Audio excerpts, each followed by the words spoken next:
ভাইরে, তা আপনারা কি আপামনিকে চিনতে পেরেছেন? উনি হলেন নারী জাগরণের অগ্রদূত, নারীদের জাহান্নামের পথ দেখানোর পথ প্রদর্শক, রাজমাতা তসলিমা নাসরিনের প্রিয় ছাত্রী, ম্যাগি নুডলসের সবচেয়ে বড় ম্যাগি আমরেন্দ্র বাহুবলী, দুঃখিত মাফ করবেন, নীলান্দ্র বাহুবলী। এই রোজা রমজান মাসে মাননীয় জনাব শয়তান সাহেব বন্দী থাকার কারণে ভারপ্রাপ্ত হয়ে দায়িত্ব পালন করছেন জনাবা নীলান্দ্র বাহুবলী সাহেবা ওরফে এলিয়েন আপামনি। এখন অনেকে বলতে পারেন, দুনিয়ায় এত কিছু থাকতে এই রোজা রমজান মাসে আমি হঠাৎ উনার পিছনে কেন লাগলাম? লাগার অবশ্য কারণ আছে। বিরল প্রতিভার এলিয়েন আপামনি বলেছেন, বড় বউয়ের অনুমতি ছাড়াই 4 বিয়ে করার অনুমতি পুরুষদের যে দল দিয়েছিল, ইকরার মৃত্যুর জন্য সেই দল দায়ী। ইকরার পরিবারের উচিত জামাতে নামে মামলা করা।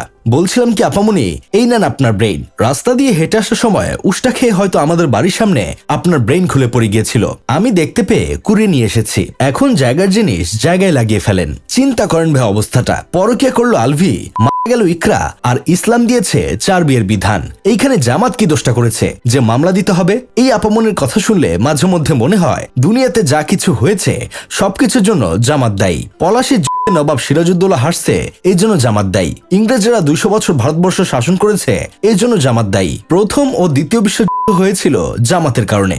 শাকিব খান 2 বিয়ে করেছে, এর পেছনে জামাতের হাত আছে। না জানি কোন দিন বলে বসে, আমি দুনিয়াতে আসতে চাইনি, আমাকে জোর করে দুনিয়া আনা হয়েছে, এই জন্য জামাত দায়ী। ফাফরবাজ টিভির সিনিয়র সাংঘাতিক আবুল বিন কাশিমের তথ্য মতে, নীলান্দ্র বাহুবলী জন্মের পর ওয়া ওয়া বলে কান্না করেনি, সে কান্না করেছিল জামাত জামাত বলে। শুধু তাই না, তার বিয়ের সময় সে 3 কবুল বলেনি, 3 কবুলের জায়গায় সে 3 বার বলেছিল জামাত জামাত জামাত। এখন আমার কথা হলো, মানুষের মতো দেখতে এই এলিয়েন আপামনিটাকে কি কোনোভাবে মঙ্গল গ্রহে পাঠিয়ে দেওয়া যায় না?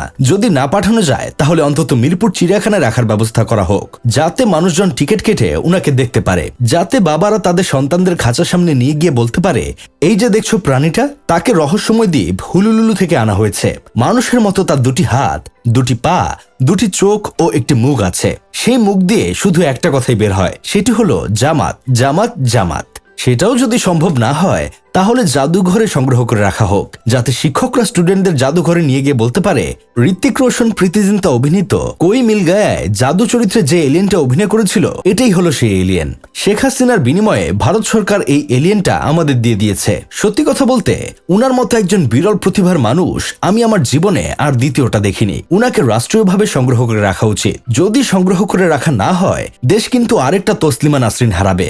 এইসব দেখে আমার বন্ধু কেরামত বলছে, নীলান্দ্র বাহুবলীকে দেখে নাকি জামাত শিবিরের নেতাকর্মীরা ভয় পায়।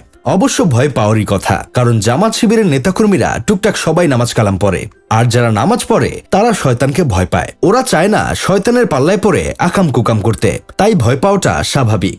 যাই হোক, শেষমেশ আমি গোলাম হোসেন একটা কাজের কথা কই। 3বার হাঙ্গা করার পরেও এই দেশের কিছু এলিয়েনরা নারী স্বাধীনতা চায়। স্বাধীনতা না পেয়ে যদি 3বার হাঙ্গা করতে পারে, তাহলে স্বাধীনতা পেলে তো দেখা যাবে দেশের সব পোলাদের হাঙ্গা করে বসে থাকবে।